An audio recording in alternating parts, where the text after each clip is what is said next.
Então, ali nas obras de Nietzsche, em cada página você encontra confusões absolutamente geniais, mas que são confusões são.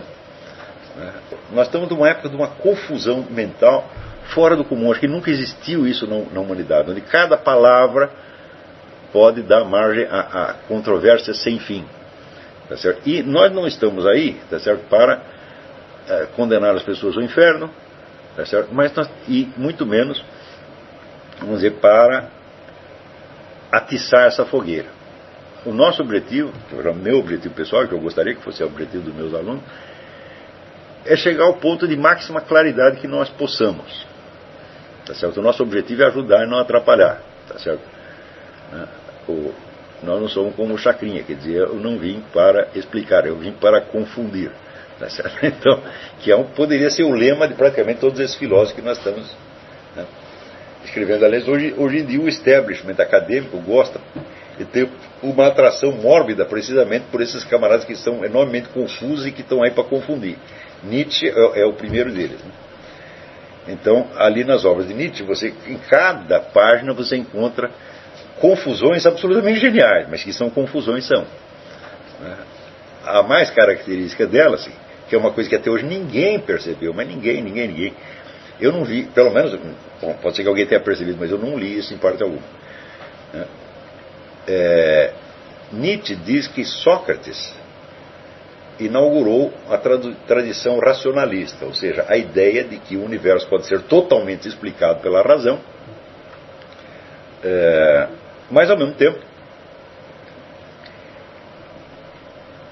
ele condena o dualismo de Sócrates, ou seja, o abismo que ele cava entre o mundo das aparências sensíveis e o mundo das formas eternas. Eu digo, ora, peraí, ou você acusa o sujeito de uma coisa ou acusa da outra.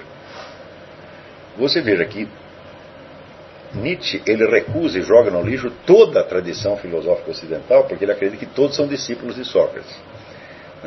E Sócrates, para ele, é o demônio em pessoa. Certo?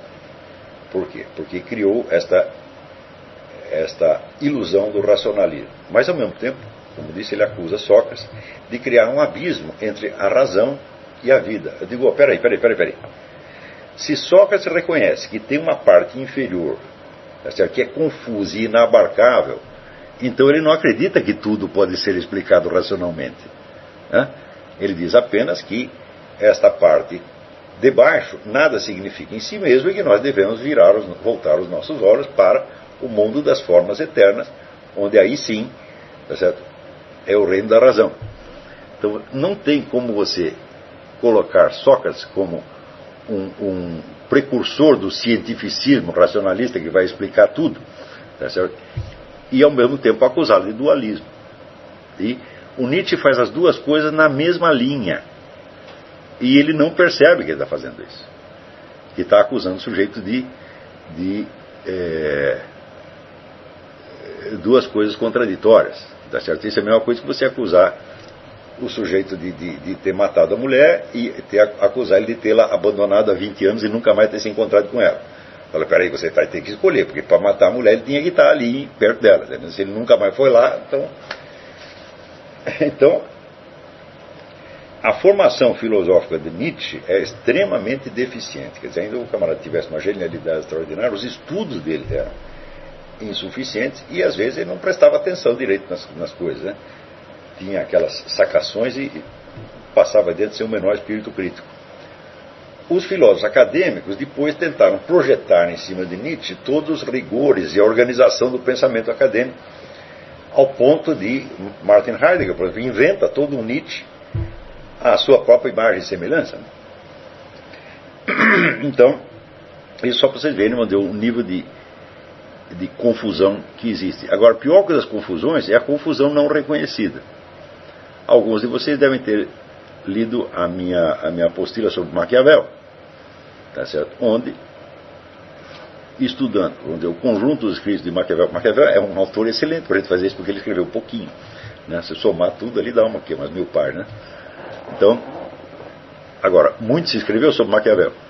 Agora, esse muito que se escreveu, como eu mostro nessa mesma apostila, se organiza facilmente, numa sequência de interpretações que se opõem dialeticamente umas às outras. Então é fácil fazer uma história das interpretações de Maquiavel. Antes mesmo que eu o fizesse, o Isaiah Berlin tinha feito uma muito mais meticulosa do que eu fiz. Tá certo? Então ali o serviço está mais ou menos mastigado. Porém, eu li tudo isso e falei, por que ninguém até agora entendeu que Maquiavel era apenas uma mente confusa? Porque eles querem projetar seus próprios pensamentos em cima de Maquiavel e ver em Maquiavel a coerência que eles estão buscando, quando ela ali, obviamente, não existe. Tá certo? Quando você descobre a confusão interna de Maquiavel, a decepção é tremenda. Fala, então, mas eu perdi todo este tempo com um sujeito que não sabe o que está falando. Exatamente.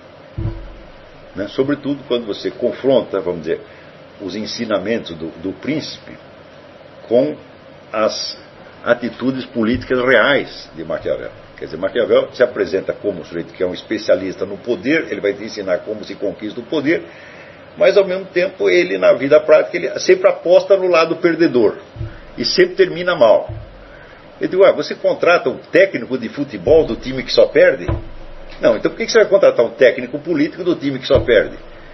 Então, não, mas porque as lições aqui são muito boas e são independentes da prática política de Maquiavel. Fala, meu filho, nada em teoria política é separado da prática, porque a política é, por definição, uma prática, ela não é uma especulação teórica.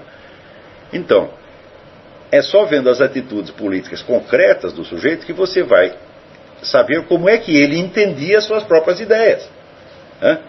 E a conclusão é a seguinte, ele não as entendia.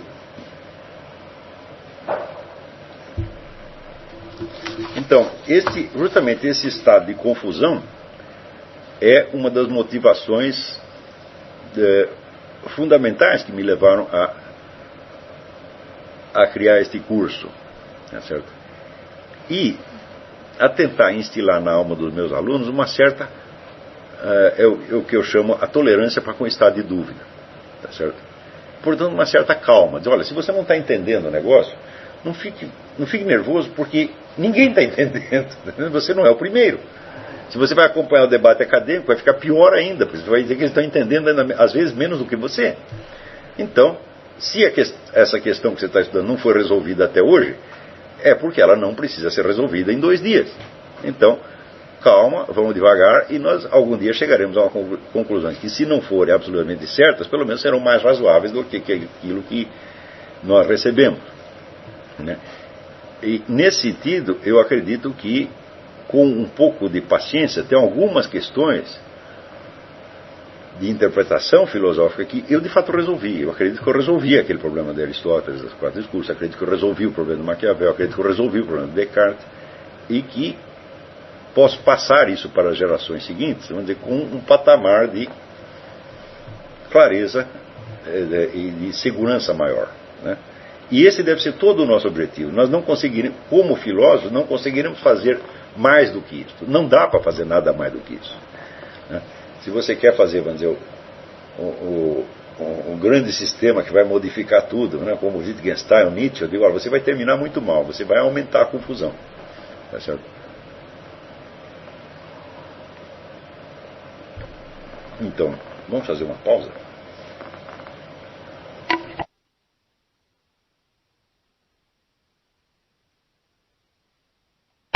Pronto, agora está bem, hein, Mário? Então vamos continuar. Olha, aqui vem uma pergunta que é perfeita para o assunto que nós estávamos falando. Pergunta do Lima Rocha. Não seria interessante aplicar esse processo histórico na busca da unidade do pensamento do filósofo conosco mesmo? Sim, por certo. Só que é o seguinte, como você ainda não é um filósofo falecido, não tem jeito de você captar, vamos dizer, a unidade lógica do seu pensamento, porque justamente você está em busca dela, ela está em elaboração.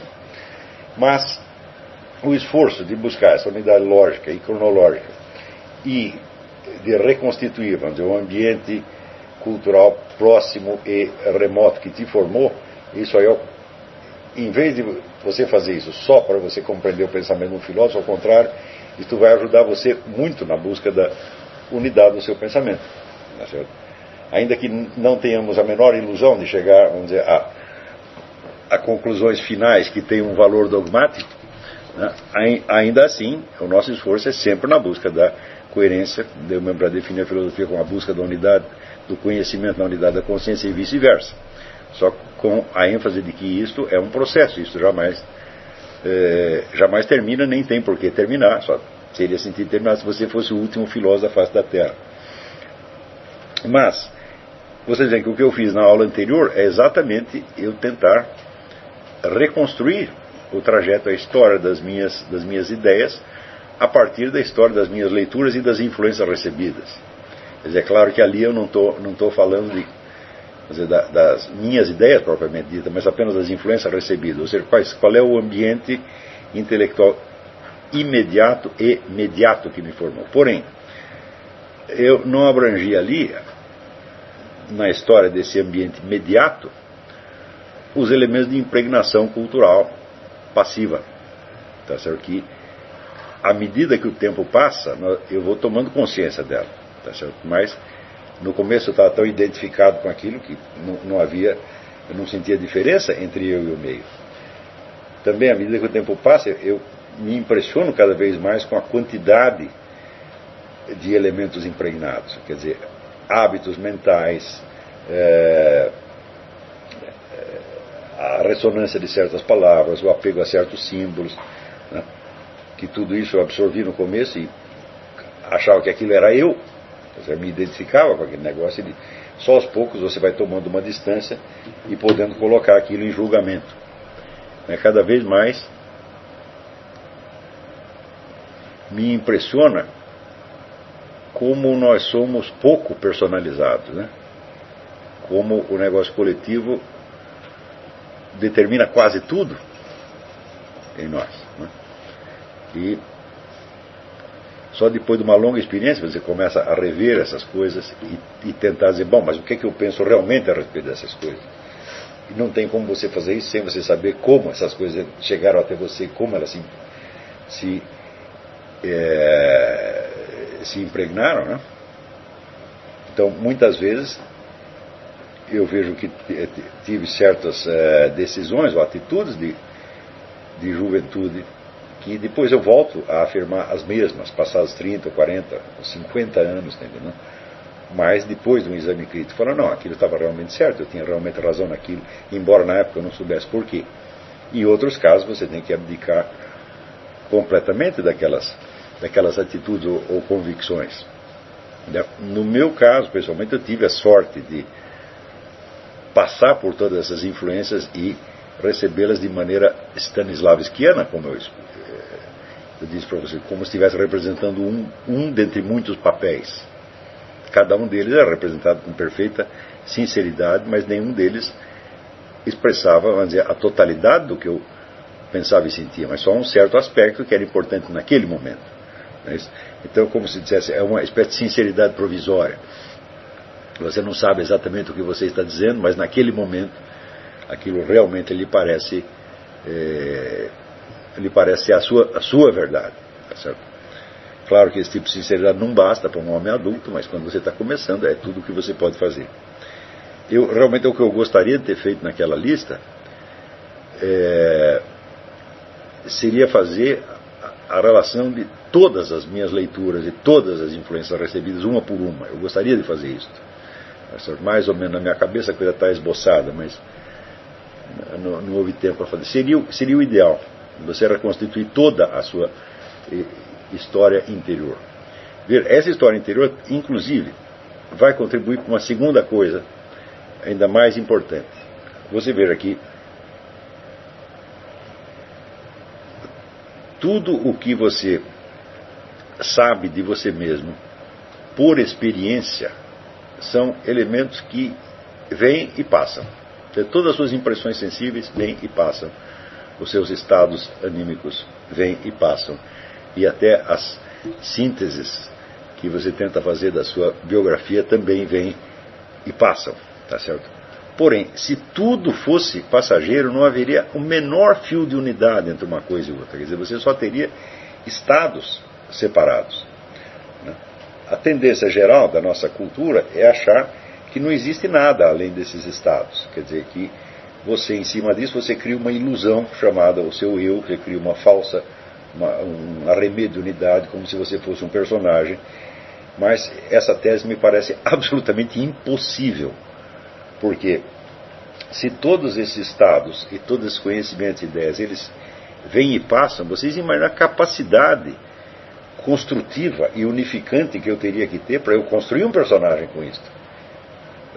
Às vezes nós não conseguimos sequer, vamos dizer, juntar duas ideias que nós temos, que você pensa uma coisa aqui, pensa outra contraditória lá, e você não consegue achar a unidade no final. Quanto mais não seria impossível eu mesmo criar a unidade do meu personagem. Então eu suponho que, ao contrário, que existe uma unidade profunda que ela não chega a ser expressa, mas que ela está subentendida em todas essas vivências temporárias, que elas se unificam temporalmente graças à continuidade deste eu profundo, tá certo? Cuja origem eu também desconheço, mas que, sem dúvida, é precisamente o que eu chamo de eu, né? E eu me lembrei de uma conferência do Guilherme Marias, que eu assisti muito tempo atrás,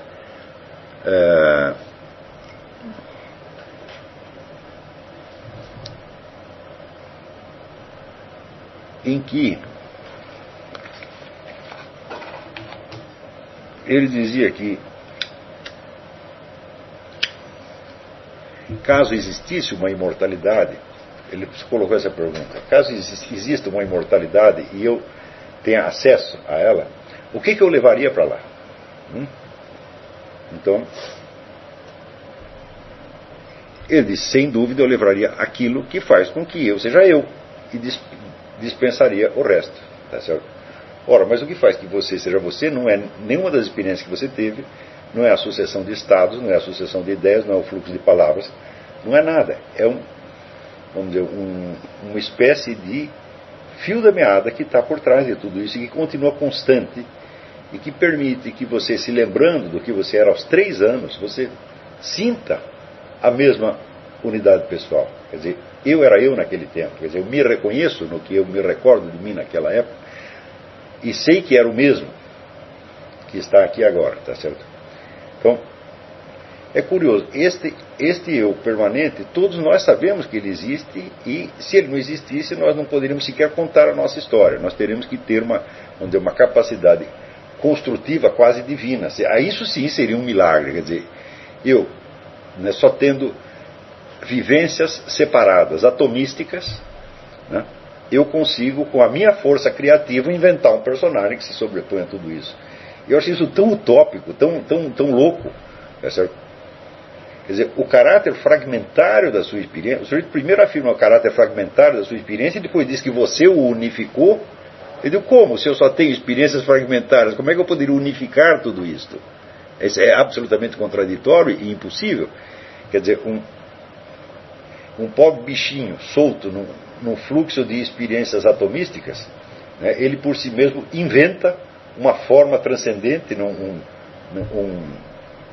uma forma a priori de entendimento e se unifica a si próprio com isso aí. Eu digo, não dá para fazer. Quer dizer, se eu já não fosse eu mesmo antes da minha experiência, eu não poderia ter experiência nenhuma. Então, vamos dizer, a unidade profunda do eu é a condição de toda a experiência. E esta unidade, você pode, vamos dizer, usar o termo kantiano, ela é transcendental no sentido de que ela é necessária para que você tenha experiência, mas você só toma consciência dela ao refletir retroativamente sobre a experiência. Porém, na hora que você reflete, você vê que você está refletindo sobre algo que estava dentro da experiência e que sempre esteve ali.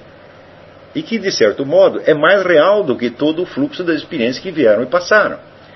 Então vamos chamar, vamos dizer, esse sentimento do eu profundo. Talvez a palavra não seja exatamente essa, mas é o que me ocorre no momento.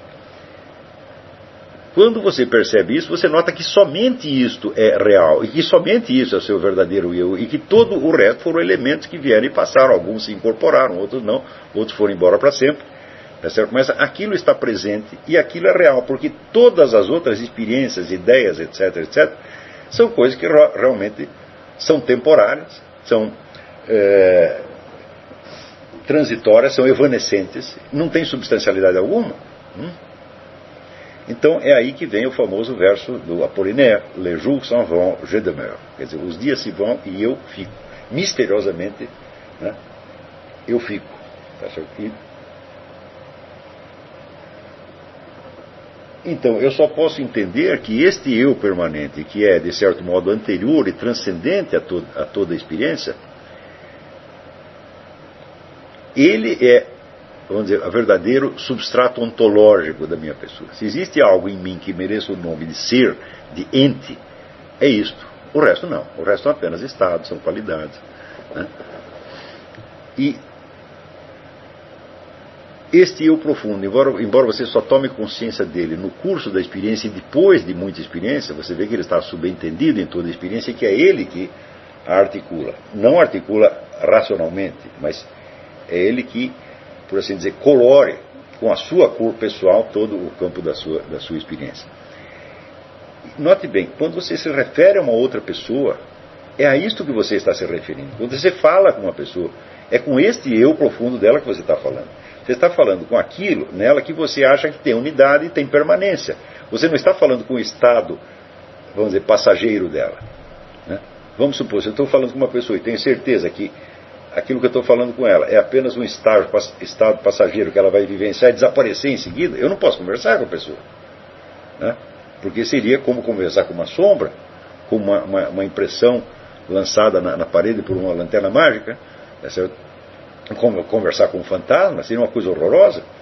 Então, nós não apenas temos esse sentimento da nossa permanência interna, mas nós sabemos que as pessoas com quem nós conversamos também o têm. E são esses eus profundos que se comunicam, na verdade. Porém, o eu profundo não tem instrumentos de comunicação próprios, porque todos os instrumentos de comunicação foram recebidos do meio externo, da linguagem, do aprendizado, etc, etc. Então sempre tem uma certa defasagem. Mas a confiança de um eu profundo na existência do outro é a base de toda a convivência humana. Quer dizer, você só pode se dirigir a uma pessoa como ser humano se você admite que ela tem esta unidade, que ela existe efetivamente, que ela não é somente uma impressão passageira sua e muito menos dela própria. Se eu for achar que a pessoa é apenas uma impressão passageira, tá certo? Eu também seria uma impressão passageira, tá certo? E evidentemente todo diálogo se torna impossível, né? Diz que René Descartes, às vezes olhava pela janela e via as pessoas andando, e ele diz: que prova eu tenho de que essas pessoas têm alguma existência interior, que não são apenas máquinas que estão se movendo, etc, etc. E, bom, esse é um estado evidentemente patológico. Eu não sou capaz de olhar as pessoas assim, nem por um momento, tá certo? Quer dizer, eu teria que me colocar numa altura divina e dizer: não, só eu tenho vida interior, não é isso? Só eu tenho subjetividade e os outros todos são apenas bonecos que estão se movendo. Eu tentei, eu não consigo me colocar nesta posição, nem por um segundo que seja. E para Descartes era uma experiência habitual, né? Então ele custava acreditar que os outros existiam como focos ativos de consciência, de sentimento, etc, etc, etc, né? Então, esta consciência desse eu permanente, ela pode ser reativada diariamente. Tá certo?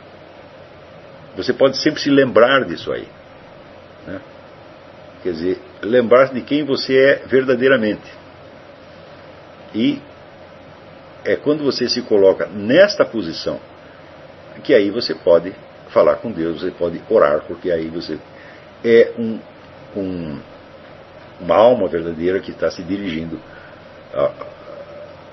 ao Espírito Eterno.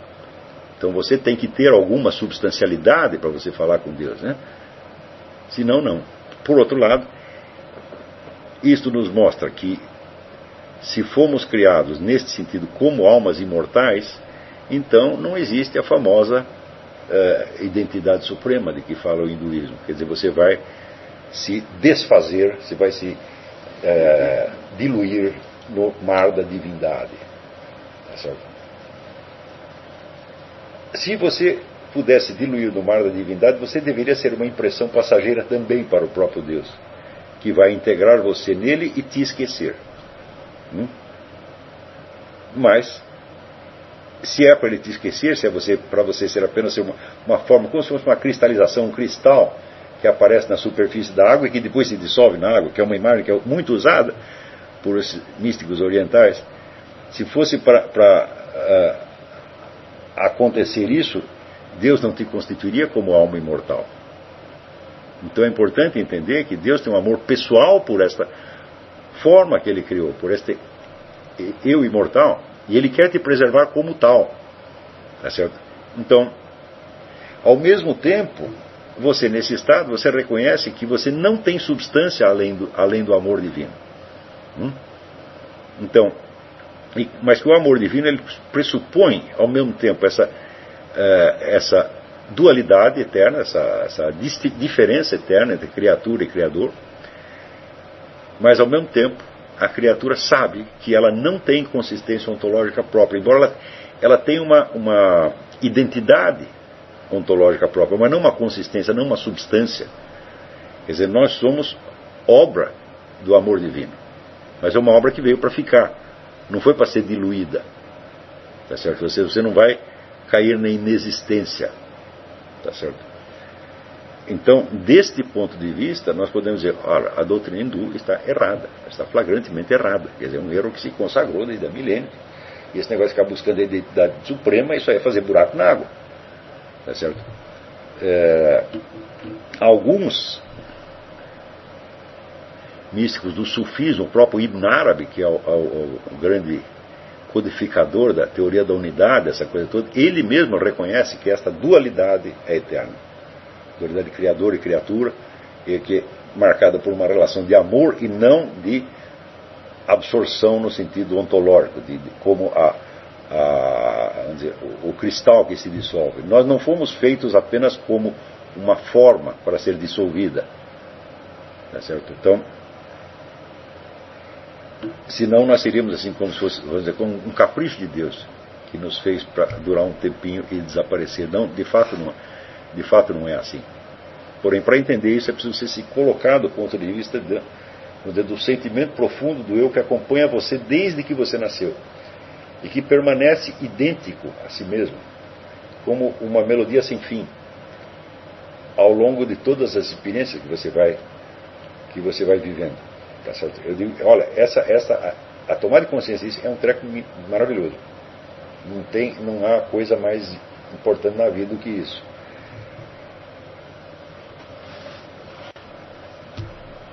Então, no caso, você pode refazer o seu processo histórico tendo esta consciência da sua unidade profunda, que no caso do outro você não tem o sentimento da identidade dele, você sabe que ele tem essa identidade.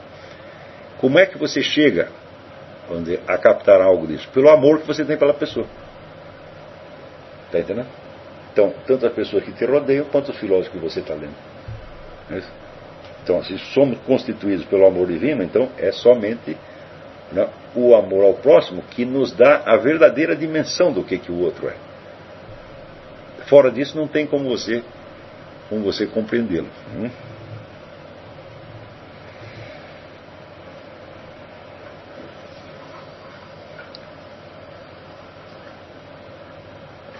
Então, eu mencionei para vocês, uns dias atrás, uma obra importantíssima do filósofo americano Josiah Royce, em que precisamente ele diz que tudo aquilo que nós temos de unitário, de substancial, não pode ser apreendido nem pelos sentidos e nem pela razão. Porque a razão só lida com categorias gerais.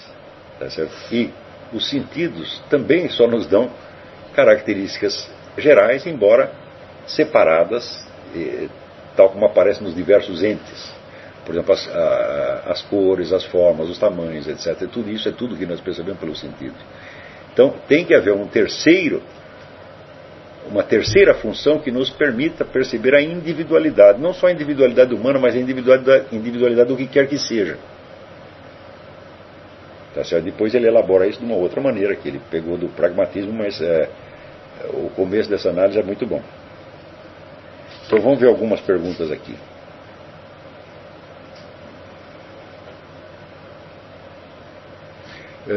Leonardo Germano, esse estudo que o senhor está propondo, a aula de hoje, não é o que já estamos fazendo mais ou menos com os seus próprios escritos? Sim, mas eu fiz isso justamente para que vocês peguem esse negócio. Quer dizer, no caso, aqui você tem a sorte. Bom, o filósofo não morreu ainda, ele está presente e ele pode nos contar mais ou menos como foi a história desde o ponto de vista dele. Tá certo? Mas em outros casos você não tem. Né? Por exemplo, se você pega o caso de Platão, bom, Platão deixou algum depoimento sobre a sua formação, mas não é um depoimento completo, é só sobre certas etapas da vida. Né? Então você vai ter que reconstituir o resto. Tá certo? Então, é claro que essa reconstituição não é possível se primeiro você não tem a história, a unidade interna do pensamento dele. Quer dizer, que é como se fosse uma sequência de ideias separadas da história, da circunstância concreta, etc, etc. Muitas vezes essas ideias têm que ser julgadas nesse nível, porque na medida em que elas têm uma ambição de descrição científica da realidade, descrição objetiva da realidade, elas também têm que ser julgadas no confronto com a realidade, independentemente das suas origens subjetivas. Tá certo? Quer dizer, são, como se diz, dimensões incomensuráveis. Né? Por exemplo, Edmundo Husserl, ou Platão, ou São Tomás de Aquino diz tal coisa a respeito de tal outra coisa. Né? Então, isto é verdadeiro ou isto é falso? Isto é uma pergunta. Agora, como isto está encaixado no sistema das outras ideias dele, etc, etc. E segundo, de onde se originou esse sistema, como se formou, quais são as influências que são problemas incomensuráveis, mas qualquer filosofia colocará para você, qualquer, mesmo a mais modesta, colocará para você todo este problema. O problema da sua veracidade, da veracidade das suas afirmações, do que ela menciona de um referente, tá certo? E qual é, vamos dizer, a sua veracidade interna, a sua verdadeira estrutura, sua verdadeira unidade, sua verdadeira formação, sua verdadeira absorção do meio, etc, etc. Né? E é isso, vamos dizer, isso é uma das coisas que torna esse estudo absolutamente fascinante, porque qualquer filosofia, mesmo vagabunda, ela lida com esses dois planos incomensuráveis. Né? E eu acho que se todo filósofo pudesse fazer isso que eu fiz aqui com você, quer dizer, eu vou dar a lista das minhas influências recebidas, né, e fazer muito mais meticuloso do que eu fiz, pô, quebraria o maior galho. Né? Então, tem aqui uma outra pergunta sobre